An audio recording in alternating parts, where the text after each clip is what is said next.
നമ്മളിപ്പോൾ ഉള്ളത് ഒരു ഫാമിലിയുടെ കൂടെയാണ്. അപ്പോൾ ഇവരിവിടെ പിക്നിക്കിന് വന്നതാണ്. അപ്പോൾ നമ്മളെയും ഇൻവൈറ്റ് ചെയ്തിട്ട് ഇവരുടെ കൂടെ. ഇവരിവിടെ അടുത്താണ് താമസിക്കണം. അപ്പോൾ അവർ വഴിയിൽ വെച്ച് കണ്ടപ്പോൾ എന്നെ ഇൻവൈറ്റ് ചെയ്ത്. അതുപോലെ തന്നെ ഇവർ ചിക്കനൊക്കെ മേടിച്ചിട്ടുണ്ട് കേട്ടോ. ഇവരിവിടെ സ്കൂളിൽ പഠിപ്പിക്കണം കേട്ടോ. അപ്പോൾ ഇവരുടെ വീട്ടിലെല്ലാവരും ഇന്ന് ഫ്രീ ആണ്. അപ്പോൾ അതുകൊണ്ട് ഇവർ ഇറങ്ങിയെന്നാണ് പറഞ്ഞത്. ഇവിടെ മുട്ടയും ചിക്കനും അങ്ങനെ ഒരുപാട് സംഭവങ്ങൾ കൊണ്ടുവന്നിട്ടുണ്ട്. ഇവിടെ ചിക്കൻ കറിയും അതുപോലെ തന്നെ ചിക്കൻ ഫ്രൈയും അങ്ങനെ ഒരുപാട് സംഭവങ്ങളൊക്കെ ഉണ്ടാക്കുന്നുണ്ട്. എല്ലാവരും ഒരുമിച്ച് ഇന്ന് ഫുഡ് കഴിക്കാമെന്ന് വിചാരിച്ചിരിക്കണം കേട്ടോ. ഇവർ അതുപോലെ തന്നെ പാസ്തയും കാര്യങ്ങളൊക്കെ ഉണ്ടാക്കി കൊണ്ടുവന്നിട്ടുണ്ട് വീട്ടിൽ നിന്ന്.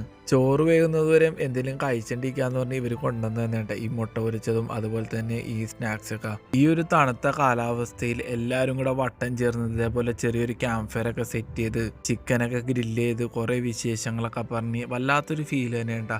നമ്മൾ ശരിക്കും ഇന്ന് രാവിലെ ഇറങ്ങിയിട്ട് 2 കിലോമീറ്റർ പോലും സഞ്ചരിച്ചിട്ടില്ല കേട്ടോ. ആ ഒരു സമയത്താണ് ഇവർ നമ്മളെ വിളിച്ചത്. വേറെ ഒന്നും നോക്കിയില്ല, അവരുടെ കൂടെ അപ്പം തന്നെ നമ്മൾ കൂടിയേട്ടാ. അങ്ങനെ നമ്മുടെ ഫുഡ് കാര്യങ്ങളെല്ലാം സെറ്റ് ആയിട്ടുണ്ട്. എല്ലാവരും കഴിക്കാൻ വേണ്ടി ഇരുന്നട്ടാ.